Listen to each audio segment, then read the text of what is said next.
Yo guys, what's going on? I'm currently in the Caribbean right now. If you're new to the channel, my name's Kyle. I've been training since 2011.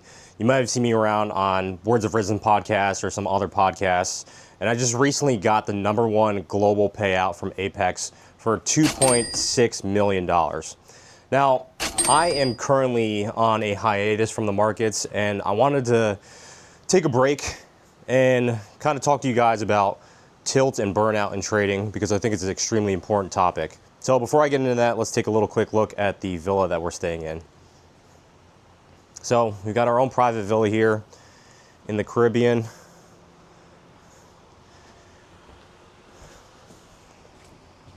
we got a nice piano over there. Kind of a straw roof. Not exactly sure what they call that, but. And then back here, we've got our own private deck.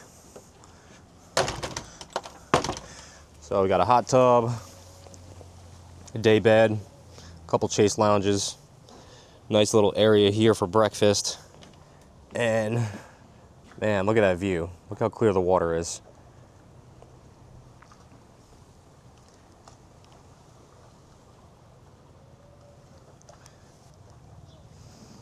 So let's talk about tilt and burnout in trading. And I'm going to talk to you guys just from my experience being in the markets for the past 14 plus years on what causes tilt and burnout and how to possibly combat it, right? Because I don't think you can avoid tilt or burnout. Now, first of all, let's talk about burnout. So when you first get into trading, you basically don't know anything. And it can be extremely daunting because when you sit down and you realize like how many different skill sets that you need to build, each one of those skills takes an extraordinary amount of time. We're talking about technical analysis, risk management, trade management, psychology, fundamentals. There's so many different things that go into profitable trading that not a lot of people talk about. And the problem is that when new traders come into the markets, they want to try and learn everything all at once. So they end up spending crazy hours studying different things. They're trying to trade every single session, Asian session, London session, New York. Then they're trying to trade the rollover, the PM session. It's like it never stops and it never ends. And once the market's closed, or maybe it doesn't close, right? Maybe if you're trading futures or Forex, the markets don't close.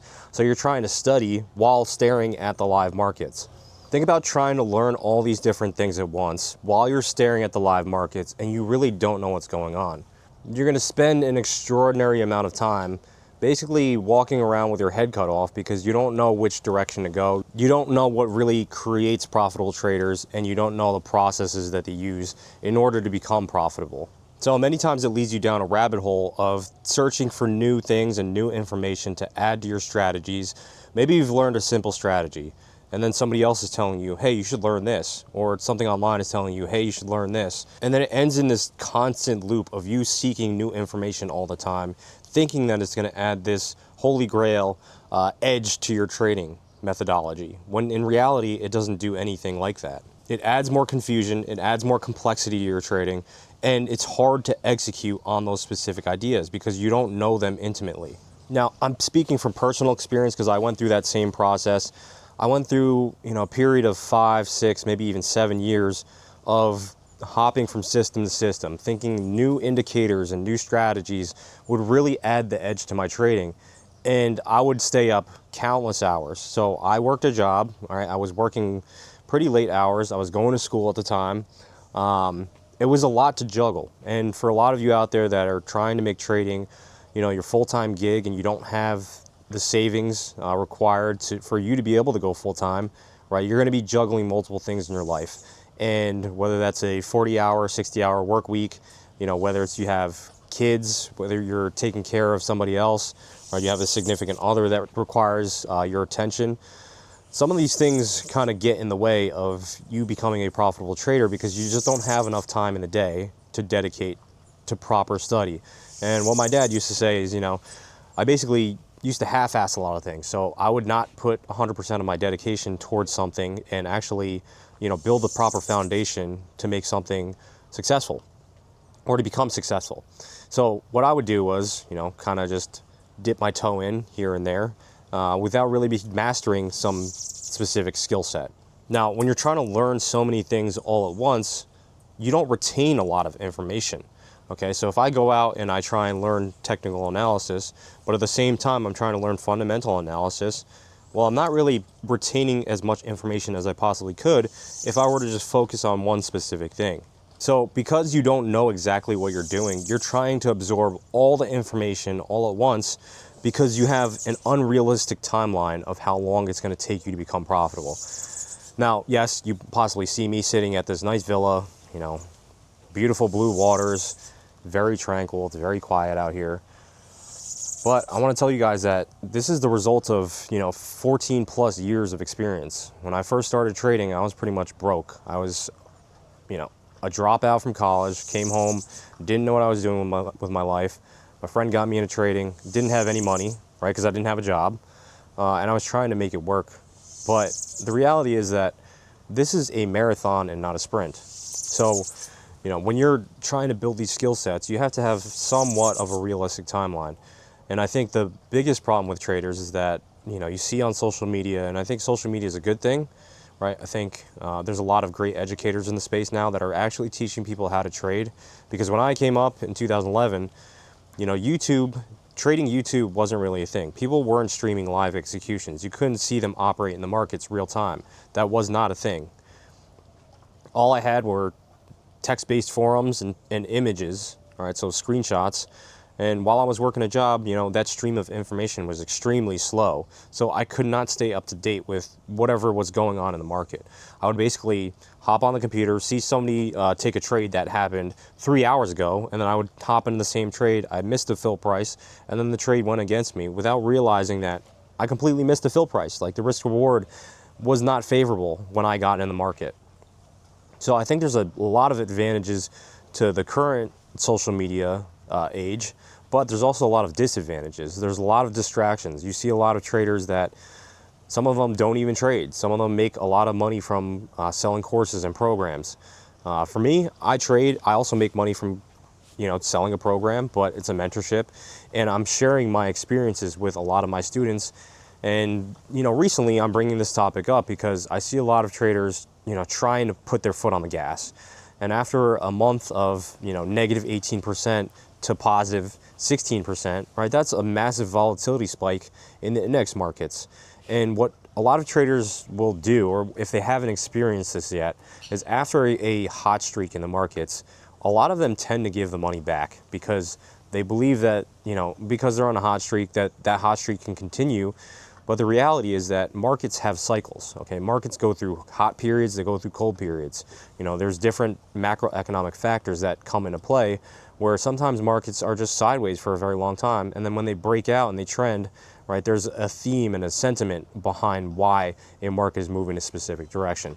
But if we've already kind of, exploited some of the headlines and we've already seen some of the volatility from, different discussions, whether it's tariffs, whether it's a global conflict going on, a lot of times those periods, once they settle down, those are the periods that are extremely tough because inexperienced traders think that the volatility is going to stay around forever.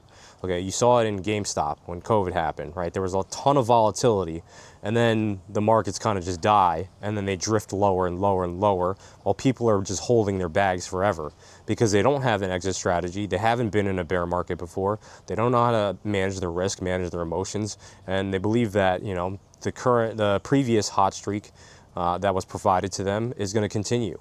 And that really just comes by way of experience, okay? This is really the school of hard knocks. So I've been through the periods where, I was running an account up pretty heavily, right? When oil went negative, when the Fukushima power plant explosion happened, I was trading the yen. There's so many different economic events that I've traded through. Brexit was another example. There's a lot of volatility that comes into the market based on headlines, but then at some point the headlines kind of die off and it becomes old news and it becomes a stalemate almost, right? And there's a stalemate in the markets where maybe the same headlines that are coming out is not driving sentiment as much as it did because we already know about tariffs, right? We already know that there's tariff talks going on. So a lot of this information gets priced in And when the information gets priced in, the markets don't respond the same way to specific headlines. And that's what a lot of new inexperienced traders don't realize, is that you need to know when to put your foot on the gas and when to take it off. And what happens is, maybe you're studying, you see something work for an extended period of time. It could be 2 quarters, right? You've studied the strategy, you learned a little bit about fundamentals, you learned a little bit about psychology, and you're trading one specific market condition. And then that market condition ends. And what happens is that you think it's the system, when in reality, it's just the market condition. And what a lot of traders tend to do is they tend to just hop to something new because they think that they need to adapt, right? When we talked about adaptability in the markets, a lot of people misconstrue that with adapting by learning more information and more knowledge. And in my opinion, when you're trying to adapt, it's more about, when do I sit still on the sidelines? When do I stay in cash? When do I size up? When do I size down? Those are the important aspects of trading that nobody really talks about, but it's all understood by all the professional top traders in the world. They know when to size correctly. They know when to take their foot off the gas and just sit in cash. Okay, look at somebody like Warren Buffett. He's mostly a long participant, so he's mostly buying stocks, and he's not always trying to be in the market. He's trying to navigate the different market conditions. So towards the peak of the all-time high on NASDAQ before we got this nasty crash, right, he was moving towards bonds, okay? And in my opinion, bonds is very close to a cash position because they're secured, they offer you a guaranteed return, and it's backed by the US government. So there's not a whole lot that he has to worry about. So it's essentially a, non-position. He's not long on the market. And what a lot of traders don't understand is that they see people on social media, they see other people doing really well in specific market conditions, and they think they can replicate that because, when I was coming up, that's what I was trying to do. I was trying to replicate the best traders, and I would see some traders trading every single day. But I realized very quickly that that doesn't really suit my personality because I have a tendency to size up when I'm pretty confident, but when the conditions go away, sometimes I'm still too sized up. Like I'm trading too big of a size when the market is not really providing those same opportunities that I saw previously. And that led to major drawdown periods, okay? It led to me thinking I needed to add more things to my system. So all in all, this all leads into burnout and tilt. So when you're tilting, you're going deeper into burnout stages because you are probably lacking sleep, your emotional volatility is all over the place, and at times it just feels like you don't want to continue trading anymore. And that's the importance of this specific lecture, is that sometimes we just need to be able to step away from the markets and reset and recalibrate and just get back in sync with our processes, things that we know work. And sometimes it's just about sizing down. So I've been having some discussions with some senior traders that have been around the markets for a very long time. And a lot of these senior traders, they just understand that, when you're running bad and you're on tilt and you're going through burnout stages, there's nobody forcing you to trade. There's nobody saying you need to show up to the desk and place risk and, take your normal position size in order to survive in the markets. And that's the biggest key, is surviving in the markets. Okay, if you can survive in the markets, the money will come eventually. The biggest key is to be able to size down appropriately, where you still feel like you're active, and you still feel like you're getting experience and reps in, and you still feel like you're in flow, but not to the point where if you go in a drawdown, it's going to put you on tilt. And sometimes for me, that's just completely stepping away from the markets and not trading. So the past 2 weeks, I think I've taken 2 trades maybe. Both of them haven't worked out. So typically, if they did work out, I would continue trading. If not, I'm sidelined and I'm trying to do something else. And for me, I'm having this discussion because I haven't taken a break for myself in a very, very long time. And the thing with a lot of traders is that they think that if they're not trading every single day, that they're not improving. And I'm telling you guys from firsthand experience that when I tried doing that, it actually stunted my growth. So I wanted to basically choose volume over accuracy, right? Shotgun method versus sniper method. And the problem is that you're not choosing quality setups. You're just trading to trade, right? You're trading for activity. You're trading to get your dopamine going. And The truth of the matter is that the best traders in the world wait for select opportunities. They're not in there every single day risking full size all the time. Now, yes, you can do it for extended periods of time. For me, I did it for 3 months straight, but now I'm feeling the effects of it. And what a lot of people don't talk about also is the mental capital required to trade at peak performance for extended periods of time. Because it's so easy to just turn up to your desk, click a couple buttons, and now all of a sudden you're in a full-size position.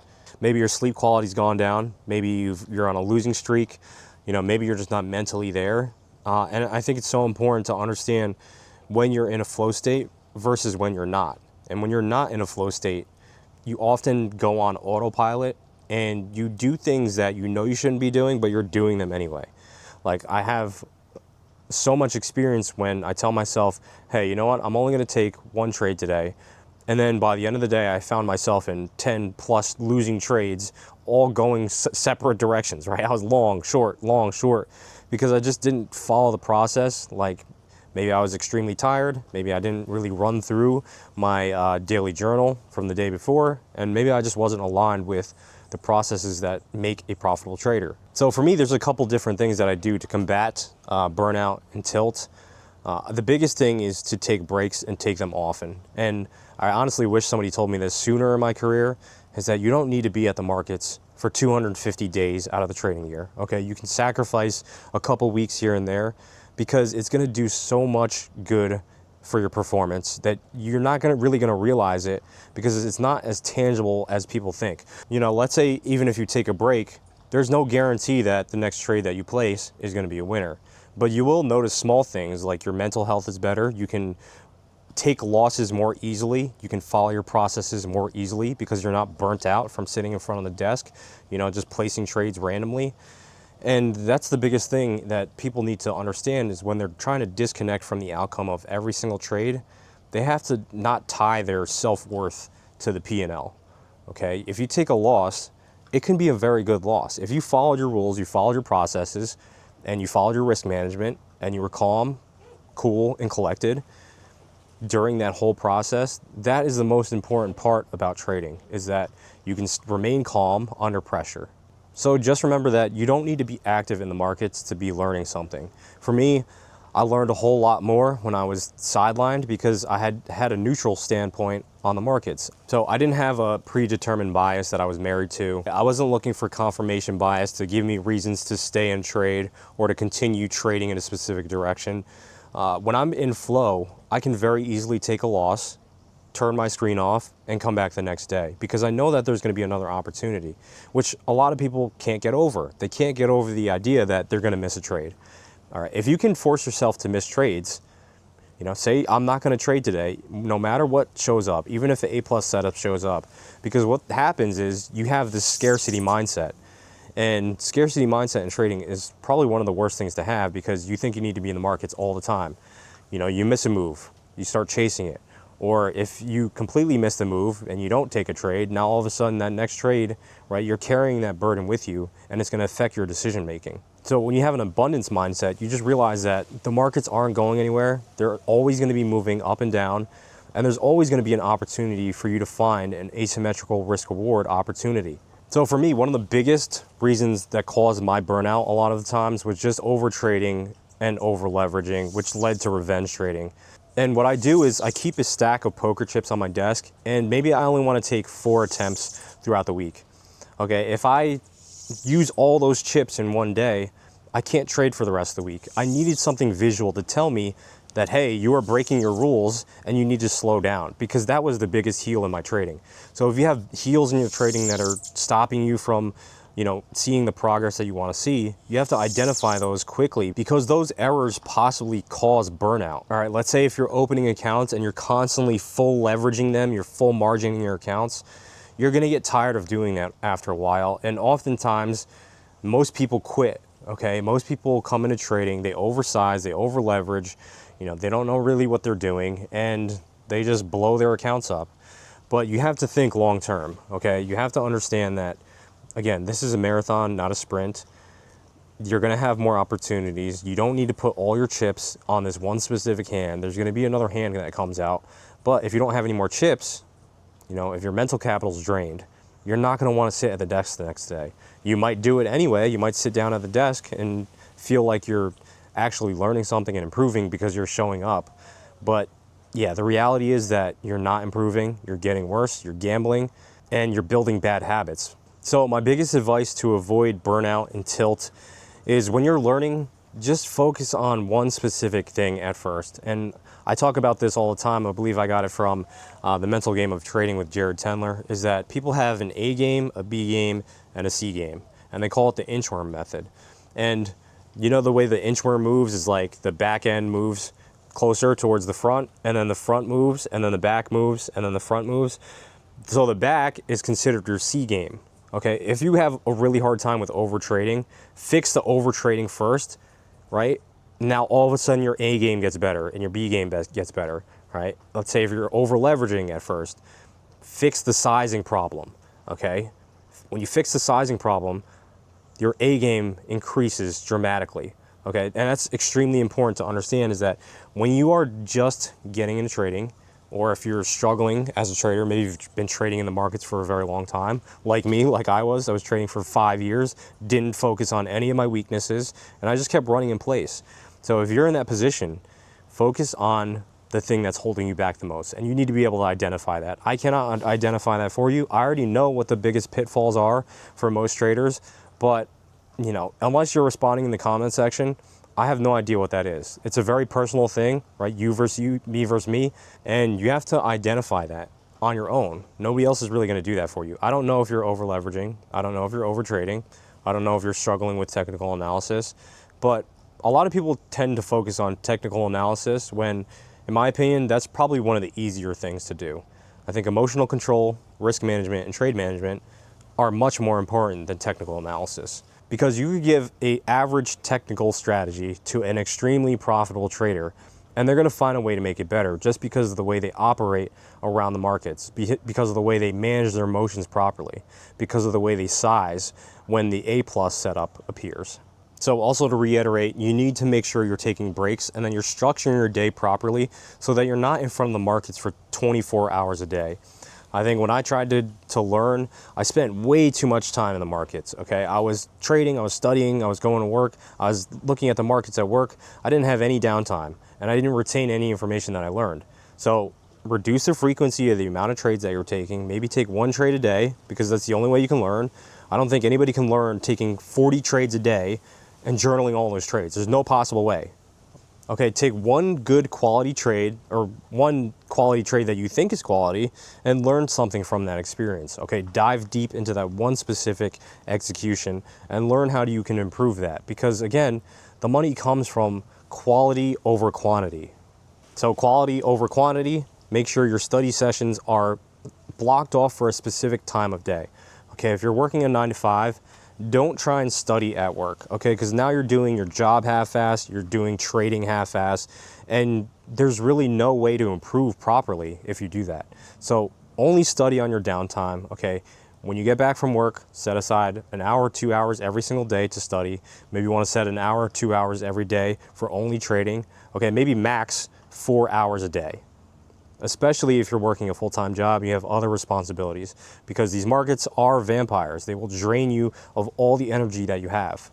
And if you don't know this by now, and you're likely to find out, is that more work in the markets does not necessarily produce better results. Some of my biggest days and my biggest months, I've barely had to work whatsoever. And that truly is a paradigm shift. It's like when you're working less, you can honestly earn more because you're more in flow with your systems. You understand that the time in the market is going to pay you rather than the frequency of you being in the market. So really, some of my biggest trades I've placed and I've gone to sleep and woken up in profits because I know that I'm not fiddling with the trade when I'm asleep. Okay, I'm not micromanaging it. I'm letting the trade pan out how it should, understanding that there's a specific level of uncertainty in the markets when I place a specific position.